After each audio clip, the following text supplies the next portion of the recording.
পক্ষ থেকে একটি কবিতা বলছি।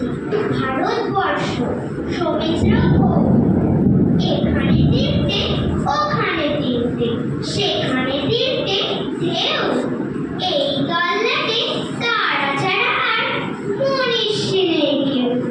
হাড়ের রে চিৎকার শুনে সবাই বাবার পার, কেবল একটা হাওয়া গোবা ছেলে নাম ভুলে গেছে তার।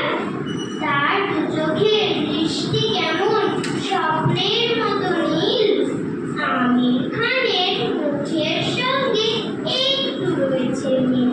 সবাই ধরলো মারলো বললো বল জয় সিয়ারাম, ছেলেটা বলল রবীন্দ্রনাথ নজরুল ইসলাম, আরো একজন বলল বলতো আল্লাহ আকবর, ছেলেটা বলল ধীরজিও আর অতীশ দীপঙ্কর।